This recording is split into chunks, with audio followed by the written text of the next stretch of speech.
Greetings, everyone, and welcome. It is December the 5th, late in the evening in Ukraine, coming at you tonight with further updates on the Kursk press, the Kursk push, the Kursk offensive, with some clarifying data. Lots of news breaking throughout the day, but now, after 12 hours have passed, we can begin to understand what is happening and why it is happening. We'll give you some clarity on that. Additionally, we're going to talk about the Transnistria region. We're going to talk about Olaf Scholz, and we're going to focus on Kurakhove tonight with new information coming out on that. Thank you for being here. As you saw in the thumbnail there, I have the Kursk sign, 100 and some kilometers to that. And we also have a tweet down in the bottom left, which is actually from Andrei Yermak, the head of the Office of the President, who is stating, good news, we're pushing there in the Kursk region, and now the Russians can feel some of what we feel in Ukraine. That's the gist of that tweet there. In the background there, also the nuclear power plant in the Kursk region. We'll talk about that in a moment because so much chatter going around. But tonight I want to bring clarity to you.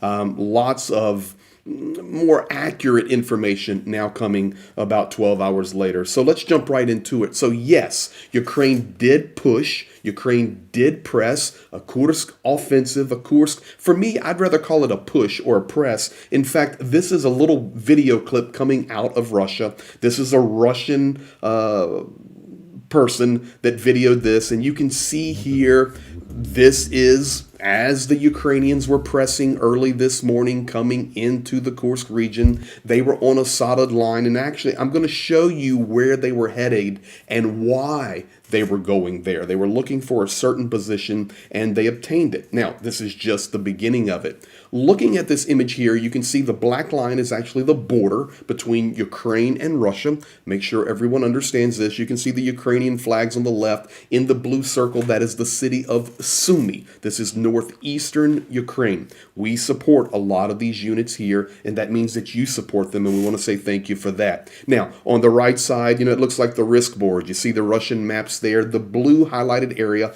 is the territory that Ukraine is holding inside Russia, with the key city there called Sudzha. That is where Ukraine has their base of operations for the Kursk offensive. The blue arrow there is the direction that the Ukrainian press happened. Now, if you were to stay on a direct line with that blue arrow, yes, it does take you directly to the Kursk nuclear power plant, but we'll talk more about that in just a moment. Now, let's zoom in a little bit more. This blue line here, they were pushing toward the little village of Berdin. And they made it. 5-kilometer advance, 42 combat clashes in Kursk so far, and what we need to pay attention to, 12 combat clashes are still ongoing, and that is directly from the General Staff of Ukraine. So this press, offensive, push, however you want to call it, for me it's a press, it's a push. Now, I will tell you this. Listening to Ukrainian military analysts today, and even just a few minutes ago tonight, they were stating very clearly, this is not an offensive. But what is important to remember is what, if anything, happens in the next 24, 48, 72 hours. I can also tell you that the Russian analysts and the Russian vloggers and the Russian military are saying, okay, we see this only as a prodding. We know that Syrskyi has more coming into the Kursk region, and he wants to come more in the Kursk region because Zelensky's going to the Ramstein meeting soon, and Trump will be in office. All of these things are happening, so Ukraine wants to put its best foot forward and press on into Kursk. They do, and they need to. These are some good reasons. So thank you for the analysis from the Russian side. But I can tell you right now, what is important to see is what happens over the next 24, 48, 72 hours. Will Ukraine now press harder into that area? Will Russia respond due to this push? Right now, I can tell you that Tupolovs are flying back and forth between Ingalls and Elena bases, and they are loaded. This is typically what happens prior to a larger missile strike, and we'll see what unfolds on that. Now, I do want to talk about the Kursk nuclear power plant for just a moment. Guys, this is not what Ukraine is going for. Now, maybe in the big scheme, you would say, okay, yeah, let's go get the Kursk nuclear power plant because they have taken the Zaporizhia nuclear power plant. We'll take the Kursk. Understand the logic, all of that, no problem. But guys, it's not that easy. So here I'm drawing in for you very quickly tonight the Ukrainian border. This is the region here where Ukraine has taken Russian territory, Suja there. The press today was this direction. And yes, if you continue on this way, you come all the way up into here. And that box right there is where the Kursk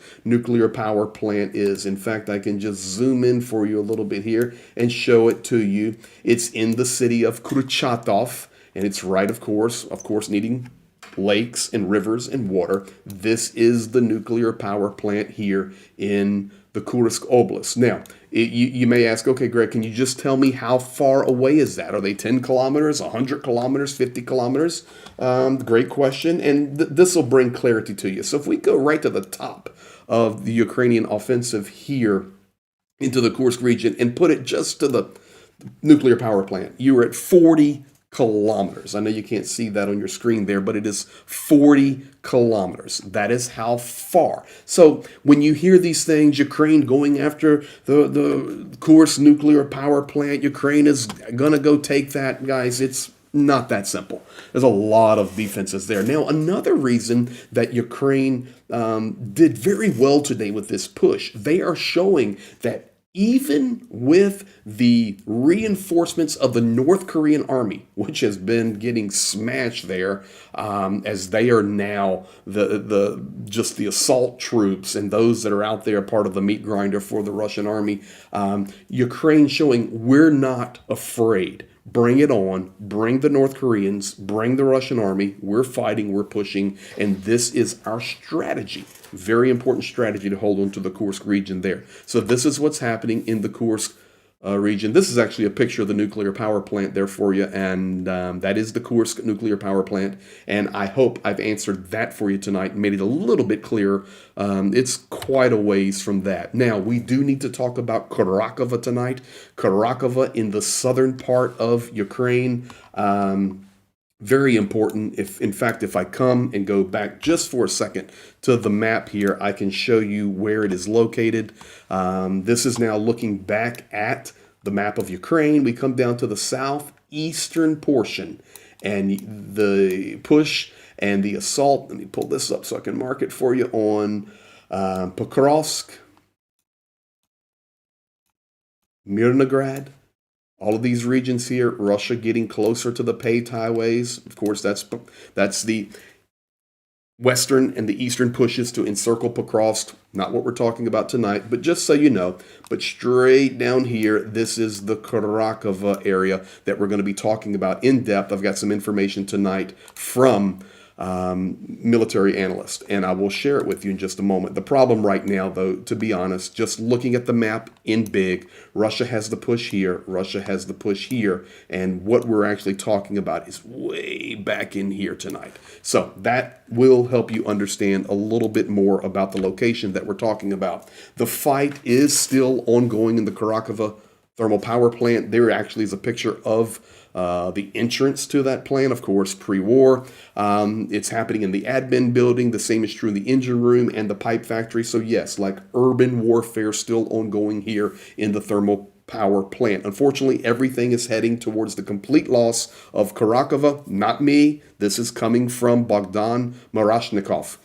Everything is headed toward the complete loss of Kurakhove and the area between the city and the Suki Yalu River. I will show you that on the map in just a moment. Most likely the defense zones will further be aligned along the Andriivka, Konstantinopol, Ulaklu triangle. I will show you that. It is unclear how long the Ulaklu will last after leaving Kurakhove. These are the villages that are just along the paved highway there. Let me make it a little bit clearer for you. So Kurakhove explained here. You see red arrow is where the push of the Russian military directly through Kurakhove. The last remaining portion of Kurakhove is outlined in the bright yellow there. That is the Kurakhove thermal power plant.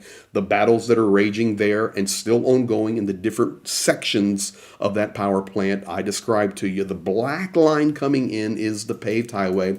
You then have the villages of Dachny and Ulaklu. These are along that paved highway.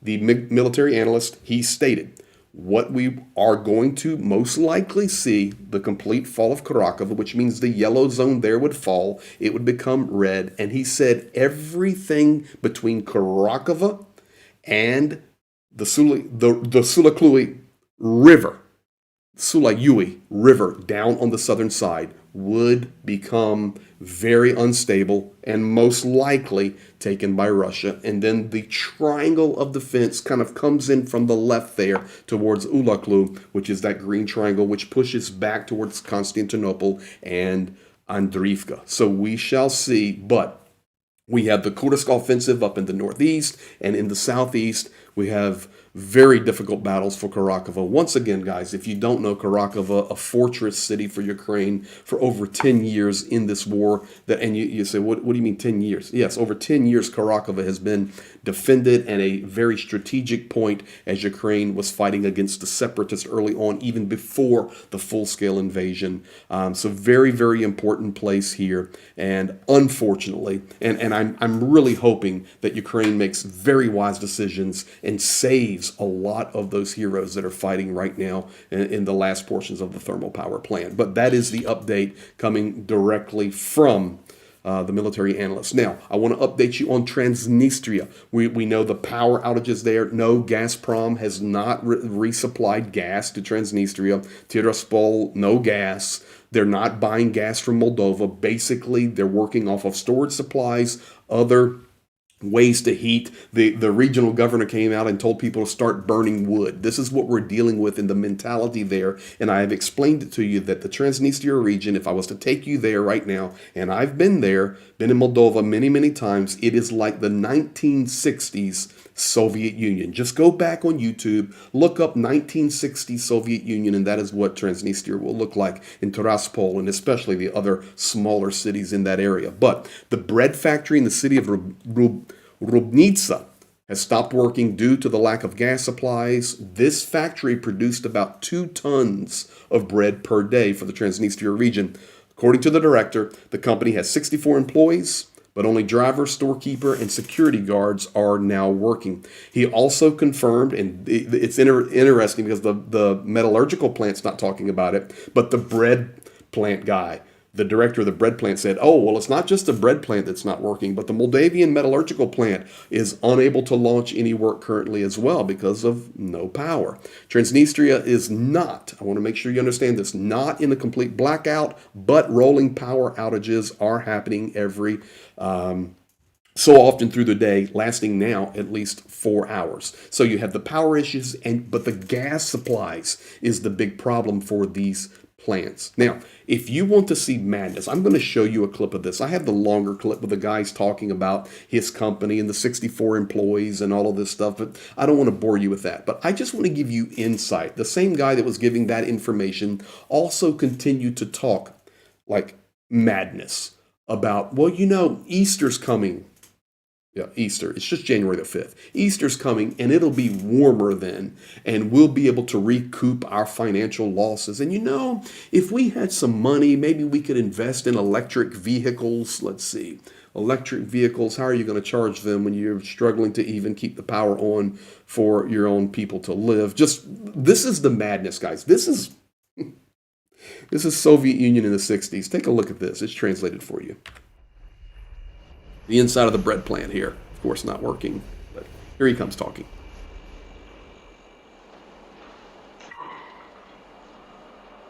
I think we're getting closer to Easter, to warmer days. We'll recoup all this money, God willing, we'll have gas. We can recover through other products, returning to our previous financial level. Of course, if we had the financial means, we'd buy equipment and invest in electric vehicles, but that's just not possible. We don't have that kind of money in the plant. So there you have it. I hope it helps you understand. You can see the old loading dock behind him. It just, Easter's coming, and it'll be warmer then. It's January the 5th, and we'll be able to recoup our losses. And if we had more money, we'd invest in electric vehicles. So guys, this is the mentality. You need to understand that's the mentality. It's just madness there. Now, yesterday, last story I want to share with you tonight. Yesterday, the world was going crazy because of this politician there in Germany who came out and said, oh, Scholz is going to meet with Putin by February the 23rd. And Putin is going to meet with Trump in March. The meetings are already set. So I can tell you right now, here's an article on the right by Spiegel, but Scholz himself outraged by opposition claims about his alleged meeting with Putin. Why? Because his last meeting with Putin didn't go too well either. Neither did Viktor Orban's. Neither did Robert Fico. So he doesn't want to be aligned with that meeting. He's headed for another election. He was furious about that. German Chancellor Olaf Scholz called opposition politician Roderick Kiesewetter's statements about his alleged plans to meet with Vladimir Putin before February 23rd false and indecent.